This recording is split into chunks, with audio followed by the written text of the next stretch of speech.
Je suis pilote de drone depuis 5 ans. Le drone est un outil très important pour moi parce que le fait de prendre de la hauteur et d'avoir des images aériennes des chantiers nous permet d'avoir une vision très différente de l'avancement et notamment très esthétique, c'est-à-dire que ça met en avant le bâtiment, ça met en avant son implantation dans son environnement et ça met en avant les atouts d'une opération immobilière. Le numérique a été une porte d'entrée indéniable pour moi pour intégrer le secteur de la construction puisque à l'époque je n'avais aucune formation et aucune connaissance liée au bâtiment. J'avais peur d'avoir du mal à m'imposer en tant que femme et en tant que chef d'entreprise. Il se trouve que ça a été bien au contraire un énorme atout. Le fait d'être une femme a été pour moi un moyen d'aborder les gens et de proposer une approche très différente et différenciante de la communication. Et c'est un secteur qui intègre très facilement les femmes.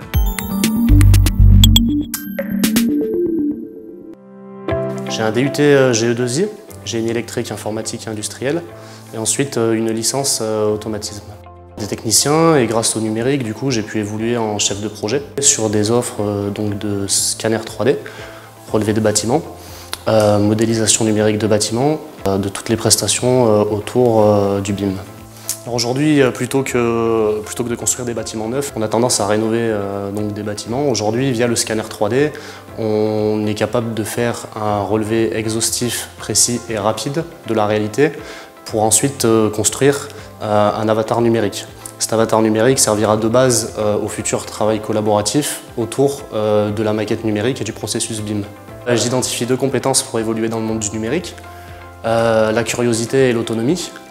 En effet, c'est un métier qui évolue en permanence, donc du coup, il faut faire ce qu'on appelle la veille technologique, se tenir au courant des avancées technologiques et en permanence réapprendre des nouvelles compétences. J'ai fait un master en psychologie sociale, ensuite j'ai fait une licence en économie et j'ai fait dernièrement un master spécialisé dans le domaine du BIM. Quand j'ai créé mon cabinet, d'abord j'ai fait 3 années de recherche et développement autour du numérique et j'ai utilisé le BIM, donc la maquette numérique du bâtiment, comme un véritable support de recherche. En allant prélever les savoir-faire auprès des experts, j'ai souhaité les collecter dans une maquette numérique de compétences. Et au final, j'ai connecté les 2 approches. Donc j'utilise la maquette numérique du bâtiment comme un outil de valorisation des savoir-faire. Donc la valeur ajoutée que je peux apporter quand j'interviens notamment dans le BIM management, c'est cette position de recul que je peux amener au sein d'un cabinet. Et puis toute la dimension qui touche au travail collaboratif dans sa transversalité et qui est duplicable du secteur du bois, du secteur médical jusqu'au secteur du bâtiment. Donc le numérique a été vraiment pour moi une opportunité de capitaliser et de transmettre les savoir-faire des professionnels grâce à la maquette numérique du bâtiment.